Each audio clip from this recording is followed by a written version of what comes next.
देश के सामने बड़े अहम मुद्दे हैं। 2014 के चुनाव में आपको फैसला करना है। फैसला किस आधार पे आप करेंगे? क्या व्यक्ति कौन है उसके आधार पे करेंगे या मुद्दे क्या है उस आधार पे आप करेंगे? लेकिन मुद्दों के बारे में क्या राजनीतिक दल या राजनेता वो आपके सामने जब आते हैं तो क्या आपको बताते हैं कि क्या मुद्दे हैं? क्या वो बताते हैं कि भ्रष्टाचार कितना बड़ा मुद्दा है, उससे कैसे लड़ना है? क्या वो बताते हैं कि स्वास्थ्य सब तक कैसे पहुंचे, कैसे पहुंचाना है, कब तक पहुंचाना है? क्या उस पर वो वोट मांगते हैं आपसे? क्या वो वोट मांगते हैं कि हर घर में शिक्षित लोग हों, सबको रोजगार मिले? क्या सबको घर, सबको रोटी, सबको सम्मान मिले? क्या इस बात की चर्चा करके वो आपसे वोट मांगते हैं, या वोट मांगते हैं जाति धर्म या फिर व्यक्ति को हराने के नाम पे? जिस वक्त की सियासत है उसमें नरेंद्र मोदी जो भाजपा के प्रधानमंत्री पद के उम्मीदवार हैं, उन पर चाहे कांग्रेस हो या कोई और दल, निशाना पे बीजेपी पे नहीं है, निशाने पे नरेंद्र मोदी है। रमन मलिक साहब, ब्रेक से पहले आप कुछ कहना चाहते थे, कम शब्दों में हमें जाना है, और भी इसके अहम कुछ पहलू हैं जिस पे हम आपसे सवाल पूछेंगे। देखिए, हर एक कोई आके आज तक जब भी होता है सिर्फ 2002 पे वापस जाते हैं। ये भूल जाते हैं कि एसआईटी, सुप्रीम कोर्ट ने कुछ कहा, उसकी कोई मान्यता ही नहीं है। मैं अभी करात साहब की बाइट देख रहा था, तब भी यही हो रहा था, 2002 का रेफरेंस। मतलब आप सब ये लोग समझते हैं कि 2002 में आप न्यायालय हैं और सुप्रीम कोर्ट जो है, सर्वोच्च न्यायालय, उसकी कोई मान्यता नहीं है, उसके विचारों की कोई इज्जत नहीं है। तो बहरहाल वो अलग चीज है।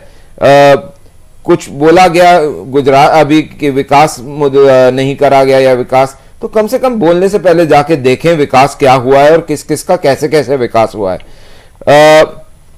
मैं दो तीन छोटी छोटी चीजें रखना चाहूंगा जो आप विजन और मुद्दे की बात कर रहे हैं।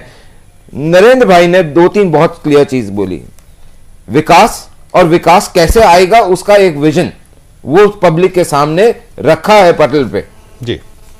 अगर लेकिन नरेंद्र भाई मोदी भी राहुल गांधी और कांग्रेस के भ्रष्टाचार या उस परिवार, उस राजकुमार के बाहर नहीं निकल रहे हैं। वो भी, उनका भी निशाना व्यक्ति पे ही है। मेरे को पूरा करने दीजिए तो मैं उसका भी जवाब दे दूं। शायद उसका भी कारण है कि आप नरेंद्र मोदी को सीधा सीधा वो निशाना बना रहे हैं। देखिए, दूसरी बात, जो भ्रष्टाचार हुआ, काला धन हुआ, मेरे को नहीं पता कि मीडिया ने ये क्यों नहीं उठाया, लेकिन एक नरेंद्र भाई का प्रोग्राम हुआ था चाय पे चर्चा, उसमें उनसे पूछा गया था, कहते हैं 200 करोड़ रुपया क्या खर्चा। भाई वो बता दें 200 करोड़ कहां खर्चा गया, कैसे खर्चा गया। और अगर माखन साहब को इतना है तो आए, हम भी दिखा देते हैं कैसे चाय पिलाई जाती है। मेरे यहाँ पे कार्यकर्ता आते हैं, डब्बों में चाय बनवा के हॉटकेस में ले आते हैं और वो बांट रहे हैं। मतलब ये ऐसा एक अजीब सा एक फिक्रा उन्होंने करा, वो अलग इशू है, उस पर बाद में करेंगे। मैं जो चीज सम अप करना चाहता हूं वो ये है कि ब्लैक मनी के लिए उन्होंने बहुत क्लियरली उस चर्चा में ये बोला, और 1000 लोकेशंस पे लोग सुन रहे थे, कि मैं चाहे कानून में तब्दीली करनी पड़े या कानून नया बनाना पड़े या जो भी, लेकिन ये काला धन वापस लाने के लिए जो संभव होगा वो करा जाएगा। और कुछ हिस्सा उसमें से जो ऑनेस्ट टैक्स पेयर हैं उनको इंसेंटिव की तरह दिया भी जाएगा। ये बात मेन स्ट्रीम मीडिया में किसी ने नहीं उठाई जी। तीसरी चीज, बार बार 2002 के मुद्दों पे आते हैं कि वो माफी नहीं मांगे और उन्होंने ये नहीं करा। अरे अगर उन्होंने गलती करी है और वो खुद कह चुके हैं कि मेरे को सूली पे लटकाओ और ऐसा सबक सिखाओ लोगों को कि दोबारा कर ना सकें, तो बार बार आप उसमें माफी क्यों देने के लिए माफी मांगते हैं? बार बार नहीं, बार बार माफी नहीं चाहिए। आप क्यों बार बार माफी दिलवाने की कोशिश कर रहे हैं? लगता है कि देखिए, ये बात जो आपने कही, जो चर्चा आज की है, जो असल में मुद्दा है, जो लोगों की समस्याएं हैं, उस पे राजनीतिक दल जाके उनसे वोट नहीं मांग रहे हैं। नहीं, मैं यही आपको कहने वाला था। मैं ये कह रहा हूं कि आप अगर देखें कि इस देश में आज़ादी के बाद से बहुत लंबे समय तक चुनाव जो है एक तरीके से नारों पे जीता जाता रहा है। कभी गरीबी हटाओ तो कभी कुछ, तो कभी कुछ, इस तरीके के जो नारे लगते रहे हैं उस पे जीता जाता रहा है। मुझे लगता है कि अगर जहां तक मुझे याद आता है, ये एक डेवलपमेंट को मुद्दा बनाने का और डेवलपमेंट पे बात राजनेताओं के मुंह से निकलने की जो प्रक्रिया शुरू हुई, ये एनडीए गवर्नमेंट और अटल बिहारी वाजपेयी की सरकार के बाद शुरू हुई। ये एक अच्छा साइन था। परंतु इस बार क्योंकि 10 साल तक शासन चला, स्कैम हुए, जिस प्रकार लोकसभा चली, 15वीं लोकसभा चली, आपके सामने चली, अब इनके पास कोई मुद्दा नहीं है कि हम क्या डिफेंस लें। आज की डेट में नरेंद्र मोदी ने पिछले लगभग 15 साल से 10 साल से 12 साल से उन्होंने दिखाया है कि किस प्रकार विकास होता है। उन्होंने दिखाया है कि भुज की त्रासदी आई तो उसको कैसे जनता के, लेकिन वो तो ठीक है, जनता के मैं जो बता रहा हूं वो तो ठीक है। गुड सवाल ये है कि नरेंद्र मोदी क्यों मुद्दा बन गए? 1 मिनट लूंगा मैं जी। उनका यह कहना है कि गुड गवर्नेंस से क्या डिलीवर किया जा सकता है, और वो जो डिलीवरी है वो इररिस्पेक्टिव ऑफ कास्ट किया है। लेकिन मेरे को यह लगता है कि कहीं ना कहीं आप बार बार सांप्रदायिकता की बात करते हैं, क्या जातिवाद उससे ज्यादा खतरनाक नहीं है? आप किस प्रकार समाज को बांट रहे हैं, आप किस प्रकार चीजों को डिवाइड करने की कोशिश कर रहे हैं। मुझे यह लगता है कि इस प्रकार का जो वातावरण राजनेता निर्मित कर रहे हैं वो खतरनाक ही नहीं, बहुत ही ज्यादा डैमेजिंग है। 2002 की बात की जाती है, 2002 में इतने केस चले, वहां पर मैं कुछ जा रहा हूं आपको, क्या उससे पहले दंगे नहीं हुए? क्या अभी मुजफ्फरनगर में दंगा नहीं हुआ? मुझे ये लगता है कि ये जानबूझ के ये जिस प्रकार का वातावरण बनाने की कोशिश, लेकिन ऐसा सवाल यही मैं दर्शक के जो हमारे हैं, जो आपके उससे मैं सवाल पूछ रहा हूं कि आखिर चाहे विदेश नीति हो, रक्षा नीति हो, लोकतंत्र में जब आप चुनाव लड़ने जाते हैं तो आप सकारात्मक मुद्दे लेके जाते हैं।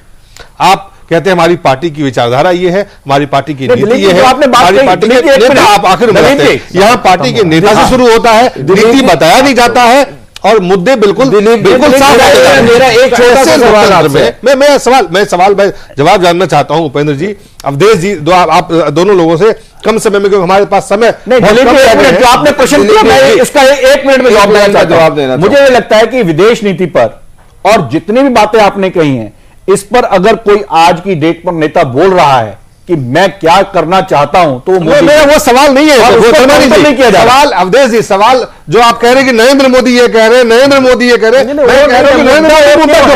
जो नरेंद्र मोदी कह रहे हैं उनका है कि नरेंद्र मोदी कह रहे हैं वो मुद्दा क्यों नहीं है? नरेंद्र मोदी ही मुद्दा, नरेंद्र मोदी क्यों मुद्दा बन गया? लोकतंत्र में मुद्दा है क्योंकि वो अकेले राजनेता ऐसे हैं जो कि इन सारी विषयों को, गवर्नेंस की इश्यूज को और गवर्नेंस के प्रोसीजर को सोल्यूशन बेस्ड कैंपेन कर रहे हैं।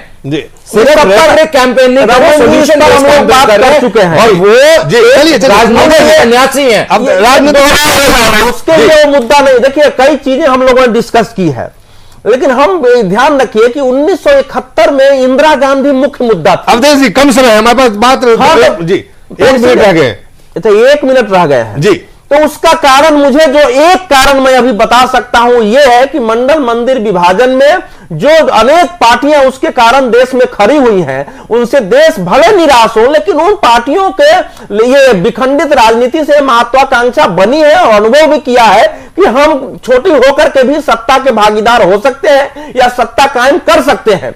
नरेंद्र मोदी उन सब के रास्ते में बाधाएं 1-2 को छोड़ दीजिए तो सब पर हमला कर रहे हैं। उनको लगता है कि नरेंद्र मोदी खड़ा हुआ तो जो हमारी ताकत है सत्ता की वो खत्म होगी। वो जो महत्वाकांक्षा 18 से 20 साल में जगी है वो अभी बनी हुई है। उस महत्वाकांक्षा को बनाए रखने के लिए उनको नरेंद्र मोदी पर हमला करना जरूरी है, क्योंकि नरेंद्र मोदी को वोट चला गया तो ये छोटी छोटी पार्टियां खत्म हो जाएंगी। जी, आप ये देखिए उपेंद्र जी, बहुत 30 सेकंड में मैं ये कि अरविंद केजरीवाल जो बात कहते थे कि हम मुद्दों पे चुनाव लड़ना चाहते हैं, वो भी नरेंद्र मोदी से कह रहे हैं मुकेश अंबानी के साथ जो आपके संबंध हैं, आप गैस कैसे बेचेंगे आज ये बताइए। महंगाई की बात नहीं कर रहे हैं वो कि महंगाई को कैसे नियंत्रण करेंगे, मुद्दा महंगाई है, मुद्दा जो है विकास है, मुद्दा भ्रष्टाचार है, उसको नहीं वो कह रहे हैं आप बताइए। तो कहीं ना कहीं नरेंद्र मोदी इस जो है वो खुद ही अपने आप में एक मुद्दा बन गए। राजनीति का वैयक्तिकरण हो गया है, इसको बोलते हैं पर्सनिफिकेशन ऑफ पॉलिटिक्स। तो इसलिए मुद्दों का ही वैयक्तिकरण हो गया है। तो नरेंद्र मोदी नाम के एक मुद्दे में लोग बहुत सारे मुद्दे देख रहे हैं, और ये जो पार्टियां बहुत सारी हैं ये पिछले 20 साल से 22 साल से जो बोल रहे हैं 90 के आने के बाद की एक ही बात प्रत्येक चुनाव में कहती रही है, उसके अलावा इनके पास कुछ कहने के लिए नहीं है। और वो बातें अब इतनी पुरानी घिसी पिटी हो गई है कि अब उन्होंने, आप ये कह रहे हैं कि उन्होंने अपने जो भी बातें कही थी उस पर वो कुछ कर नहीं पाए, तो उनके पास कोई जवाब नहीं है और नरेंद्र मोदी उन सवालों को उठा रहा है, तो अब नरेंद्र मोदी को ही वो मुद्दा बना रहे हैं। चलिए, बहुत बहुत धन्यवाद अवधेश जी, हमें समय खत्म करना पड़ेगा, हमें माफी चाहते हैं। सैयद साहब, हसन साहब, मलिक साहब, आप सबका बहुत बहुत धन्यवाद। माफी चाहते हुए इस कार्यक्रम को हम यहीं खत्म करते हैं।